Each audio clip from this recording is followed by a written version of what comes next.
Tila hindi raw inaalagaan ng mga nasa Malacanang si Pangulong Bongbong Marcos, kaya nagkakasakit. Ayon yan sa kapatid niyang si Senator Amy Marcos.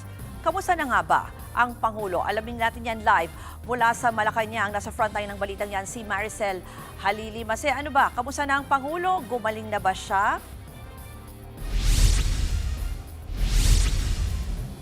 Alam mo, Ruth, back to normal na nga daw ang mga aktibidad ni Pangulong Bongbong Marcos ngayong araw. Yan ang sinabi mismo ni Palace Press Officer Undersecretary Claire Castro matapos nga siyang ma-diagnose ng diverticulitis noong nakaraang linggo. Mariinding itinanggi ng Malacanang ang mga impormasyon na kailangang sumailalim sa operasyon ni Pangulong Marcos. Sabi ni Jose Castro, maayos na ang kondisyong pangkalusugan ni PBBM bagamat hindi nito direktang masagot kung wala na itong iniindang anumang sakit. Ang sigurado umano ay stable ang kanyang kondisyon at balik normal na ang kanyang mga aktibidad. Katunayan, may mga private meetings na raw ito ngayong araw kabilang ng Economy and Development Council meeting dito sa Malacanang. Kasabay nito ang pagsasampa naman ng ikalawang impeachment complaint laban sa Pangulo. Gaya ng sinabi ng Malacanang nung nakaraang linggo, tiwala ang Pangulo na hindi uubra ang impeachment laban sa kanya. Wala namang naibigay na impormasyon si Jose Castro ukol sa sinasabi na isa sa basehan sa ikatlong impeachment ay ang naging pahayag daw ni Congressman Toby Chanco na minsang sinabi ni PBBM kina dating Congressman Zaldico na ilang helicopter pa ba ang kailangan ninyo. Ang malinaw daw kay Castro ay ayaw ng Pangulo ang korupsyon kaya nga niya ipinursige ang investigasyon sa mga anomalya. Narito ang bahagi na pahayag ni Jose Castro.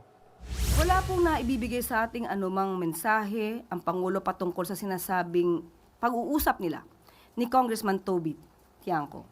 Pero noon pa man, alam na natin na ang Pangulo ay tutol sa korupsyon. Kaya nga po nagsimula ang pag-iimbestiga dahil naramdaman niya at nakikita niya kung paano ba inabuso ang pondo ng bayan.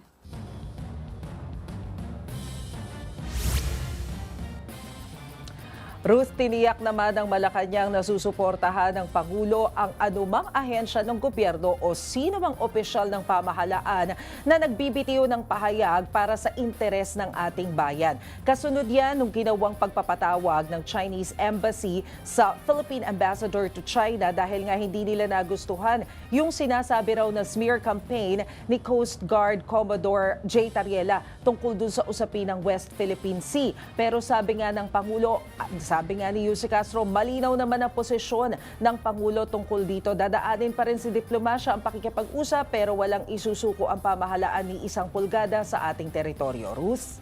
Mase, balikan ko lang yung issue nitong health ng ating Pangulo. Ano, yung mismong patutsyada ba ni Senator Amy na wala daw nag-aalaga o nag-aasikaso sa Pangulo? May tugon ba dyan si Jose Castro?